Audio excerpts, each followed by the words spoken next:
Assalamualaikum warahmatullahi wabarakatuh. Perkenalkan, nama saya Nabila Chainisi. Sesuai dengan judul dari video, pada kesempatan kali ini saya akan menjelaskan tentang diri saya dan juga pendidikan administrasi perkantoran. Sebelum saya membahas lebih jauh tentang pendidikan administrasi perkantoran, izinkan saya untuk perkenalkan diri. Hai, nama saya Nabila Chainisi. Lahir di Jakarta tanggal 26 Juli tahun 2000 dan sekarang bertempat tinggal di Jakarta. Saya berkeluarga negaraan Indonesia dan juga beragama Islam. Hobi saya seputar membaca buku, mendengarkan musik, memainkan alat musik, menulis, dan juga berjalan-jalan menggunakan bus ibu kota. Selanjutnya, saya akan menjelaskan riwayat pendidikan saya. Pada tahun 2007 sampai tahun 2012, saya bersekolah di Madrasah Ibtidaiyah Al-Falahiyah.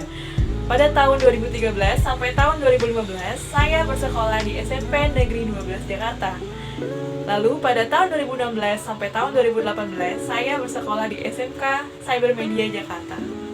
Dan pada tahun 2018 sampai sekarang, saya sedang berkuliah di Universitas Negeri Jakarta yang berlokasi di Jalan Rawamangun Muka, RT 11 RW 14, Rawamangun, Pulau Gadung, Kota Jakarta Timur. Universitas Negeri Jakarta terdiri dari beberapa fakultas. Nah, saya berada di Fakultas Ekonomi dengan Dekan Bapak Dr. Ari Sabtono, SEMPD. Fakultas Ekonomi sudah berdiri sejak tanggal 2 Mei tahun 2005. Selanjutnya, saya akan menjelaskan tentang Fakultas Ekonomi. Fakultas Ekonomi adalah unsur pelaksana universitas yang mengkaji, mengembangkan, menerapkan ilmu pengetahuan dalam bidang kependidikan dan non-kependidikan, pengajaran, penelitian, dan pengabdian masyarakat, khususnya pada bidang ilmu pendidikan administrasi perkantoran, pendidikan ekonomi koperasi, pendidikan tata niaga, pendidikan akuntansi, manajemen sekretaris, dan manajemen pemasaran. Fakultas Ekonomi Universitas Negeri Jakarta mengelola 3 jenjang, yaitu Diploma 3 atau D3, Strata 1 atau S1, dan juga Strata 2 atau S2. Seperti yang kalian ketahui bahwa Fakultas Ekonomi terdiri dari beberapa program studi. Salah satunya yaitu program studi Pendidikan Administrasi Perkantoran. Prodi Pendidikan Administrasi Perkantoran merupakan prodi yang siap melahirkan tenaga-tenaga profesional baik sebagai pendidik maupun non-tenaga pendidik yang terampil.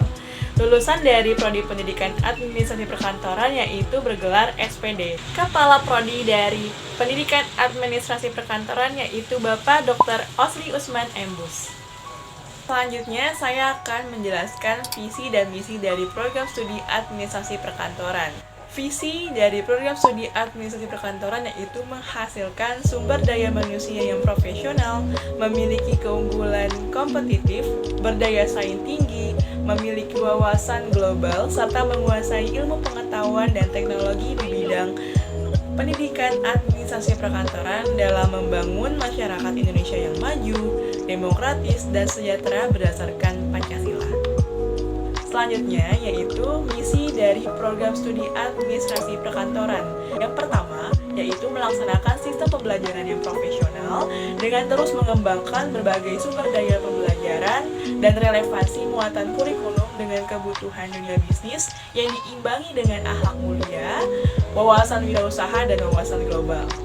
Lalu yang kedua yaitu melaksanakan peningkatan mutu pendidikan dan pengajaran, penelitian, dan pengabdian kepada masyarakat yang profesional dengan terus mengembangkan sumber daya staff. Dan yang ketiga yaitu meningkatkan mutu proses belajar, mengajar atau perkuliahan baik secara akademis, konseptual, maupun faktual. Lalu yang keempat yaitu meningkatkan mutu pemantauan dan evaluasi hasil atau prestasi belajar mahasiswa secara lebih cermat dan berkelanjutan. Terakhir yaitu menjalin kerjasama yang baik dengan instansi pemerintahan maupun dunia bisnis dalam dan luar negeri sebagai mitra kerjasama di bidang pendidikan dan bisnis yang saling menguntungkan. Selanjutnya, saya akan menjelaskan tentang tujuan dari program studi administrasi perkantoran. Yang pertama yaitu menghasilkan tenaga kependidikan yang profesional di bidang kependidikan administrasi perkantoran pada tingkat SLTP, SMU, dan SMK. Yang kedua yaitu mempersiapkan tenaga ahli dan terampil untuk mendidik calon wirausaha di bidang administrasi perkantoran. Selanjutnya, saya akan menjelaskan profil lulusan dari program studi pendidikan administrasi perkantoran. Yang pertama yaitu guru administrasi perkantoran di SMK. Yang kedua, peneliti di bidang pendidikan. Yang ketiga, administrator. Yang keempat, wirausaha. Dan yang kelima, manajerial di bidang administrasi perkantoran. Baik, selanjutnya saya akan menjelaskan akreditasi dari program studi pendidikan administrasi perkantoran. Program studi pendidikan administrasi perkantoran sudah terakreditasi dengan nilai B dengan tanggal berlaku sampai dengan 23 April tahun 2024. Baik, selanjutnya saya akan menjelaskan sistem penilaian di program studi pendidikan administrasi perkantoran. Penilaian pada program studi pendidikan administrasi perkantoran menggunakan penilaian yang berlaku di lingkungan universitas. Selanjutnya, saya akan menjelaskan alasan saya mengapa memilih program studi pendidikan administrasi perkantoran. Alasan yang pertama yaitu ingin melanjuti administrasi perkantoran sendiri atau AP. Karena sebelumnya saya sudah bersekolah di SMK dengan jurusan administrasi perkantoran. Alasan yang kedua yaitu mengikuti kemauan orang tua. Jadi orang tua saya memberikan saran kepada saya untuk masuk ke jurusan pendidikan administrasi perkantoran. Mengapa hal itu demikian? Karena berhubungan nih dengan alasan yang ketiga, yaitu agar saat kerja mempunyai banyak opsi. Jadi nggak harus jadi guru aja, kalian bisa kerja di kantor, bisa jadi wirausaha juga. Lalu pembahasan selanjutnya yang saya akan bahas yaitu peran program studi pendidikan administrasi perkantoran dalam menghadapi COVID-19. Peran pertama yang dilakukan oleh program studi pendidikan administrasi perkantoran dalam menghadapi COVID-19 ini yaitu dengan melakukan kegiatan perkuliahan jarak jauh. Sesuai dengan kebijakan dari universitas, maka prodi melakukan perkuliahan jarak jauh dengan menggunakan platform yang sudah ada. Peran selanjutnya yang dilakukan oleh program studi pendidikan administrasi perkantoran adalah dengan melakukan pendataan bagi mahasiswa yang merantau atau mengekos di sekitar UNJ agar mendapatkan bantuan. Peran selanjutnya yang dilakukan oleh program studi pendidikan administrasi perkantoran yaitu dengan memberikan tugas yang dikaitkan dengan COVID-19. Lalu, peran selanjutnya yang terakhir yaitu mendata seluruh mahasiswa program studi administrasi perkantoran untuk mendapatkan bantuan dari UNJ. Dengan adanya pandemi COVID-19 ini, membuat perkuliahan dilakukan dengan sistem jarak jauh.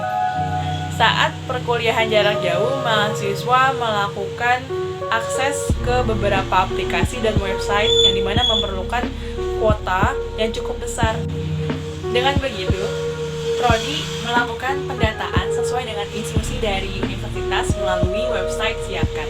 Saya, sebagai salah satu mahasiswa dari program studi pendidikan administrasi perkantoran, juga harus berperan aktif dalam menghadapi COVID-19 ini, yaitu beberapa diantaranya dengan men-share berita ke lingkungan keluarga yang valid, lalu menerapkan physical distancing atau menjaga jarak fisik, selanjutnya memakai masker, menjaga kebersihan diri dan juga rumah, berolahraga rutin, makan makanan yang bergizi, dan juga berjemur di bawah matahari. Itu tadi merupakan penjelasan saya tentang seputar pendidikan administrasi perkantoran. Saya harap informasi yang saya berikan dapat bermanfaat untuk kalian semua. Akhir kata saya ucapkan terima kasih. Wassalamualaikum warahmatullahi wabarakatuh. Sampai jumpa di video selanjutnya. Jangan lupa di like ya.